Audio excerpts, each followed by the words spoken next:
Indiana loves their motorsports. Indianapolis Motor Speedway has been synonymous with racing for over a century. Lucas Oil Stadium regularly plays host to a sold-out event when Supercross comes to town. And here in Crawfordsville, fans and competitors flood the grounds each year for the Ironman Grand National Cross Country. But only one other time in its 42-year history has the state of Indiana hosted an American Motocross National. All that changes today as the world's greatest motocross riders have come home to Indiana for round 11 of the Lucas Oil Pro Motocross Championship.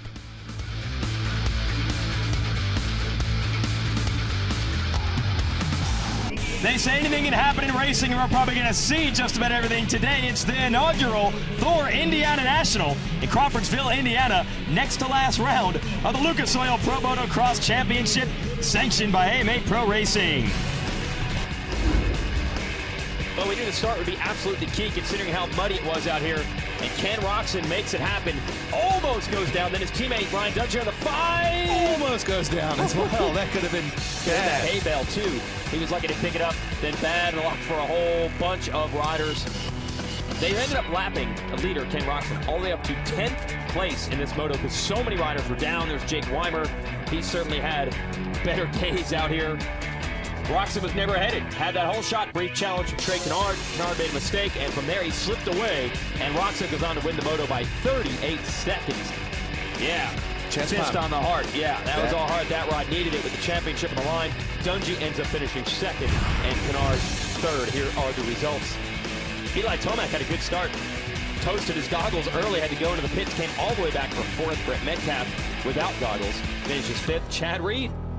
great ride for him. Absolutely. Same for Gerke. Shorty always up there. And Sipes, nice to see he made it in the top 10, even with a lap down. Used to the pit stops. He races cross country. Here's the guys just outside the top 10. Pike just missing it.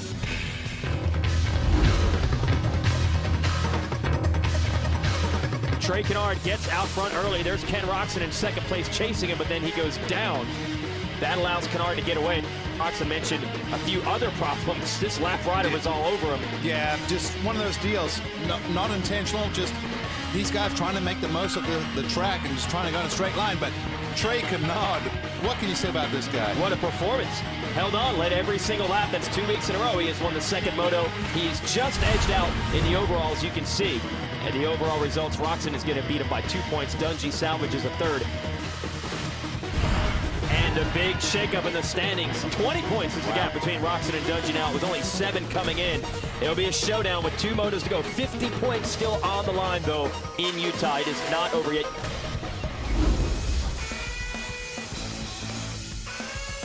Well, the most important graphic we'll ever put in a screen. Nelson gets the whole shot. Joey Savage in the 43 looked to have it. Hit a little mud. Nelson on the 50 shoots in front of him. Bad luck for other riders. This is lap 1. Christophe Pourcel's goggles were already ruined. Must have had a crash or something. He got back in the race and actually finished 9th. Blake Baggett had his trouble. He went down. And that's not what he needed to fight for this title. Bogle, goggle change. I got mud in my eyes. Give me goggles.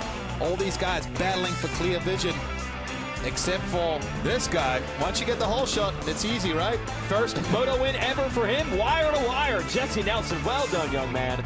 But the big news was second place finisher Jeremy Martin, combined with the bad moto for Baggett, who finished 14th, and Cooper Webb, third points, finishing 6th. It was enough for Martin to wrap up this championship.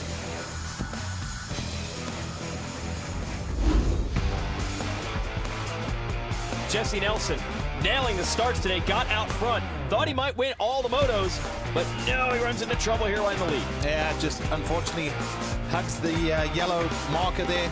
Kind of upset him a little bit. Didn't get out that double, and Savacci comes up the inside, takes the lead, and I really feel like that upset Nelson's, whole program for this race. Yeah, he ended up dropping back to about 8th. It was a great battle, though, as Musquin was able to take the measure of Savacci to take the lead. You see the blue bike back there, Pourcel. He shouted him all the way to the end. He would eventually pass Savacci as well. And here we are, last lap charge. Pourcel trying to get Musquin. Checkered flag is out. Musquin takes the win, his second overall victory of the year. And a thumbs up back to his fellow Frenchman who finishes up in second. Great ride by Savatgy. Here are your Moto 2 results. Marvin Musquin takes the victory on the KTM. That will also give him the overall for the weekend. Marcel Savatgy, great run. Baggett fourth, Webb salvages a fifth. Nelson, so strong early, just a little trouble down the stretch. Ends up eighth, like I said, though, still a good day for him. Just outside the top 10. Martin got 15th. I don't think he's concerned with that. He's got the title. Musquin takes the win. Savatgy finishes third in the Moto. That is good enough for the second place overall spot. Nelson on the podium. He's still got a day to be proud of with that Moto win from earlier today. Purcell and Webb, fourth and fifth. Blake Baggett, not what he wanted, 10th overall, so he's going to hand over any chance of winning this title. Jeremy, congratulations to you and your team for showing the speed and consistency this whole season to go ahead and wrap this thing up. It gives me great pleasure on behalf of the AMA Pro Racing and MX Sports Pro Racing to present you with the 2014 Lucas Oil Pro Motocross Championship 250 class, #1 plate. Congratulations, Jeremy. Great job. Jeremy Martin needed a 50-point lead at the end of the day. He's got 69. You're going to see a battle between Baggett and Webb for second in points. No doubt they've got some bonus money on the lines for that. That'll be at Utah next weekend.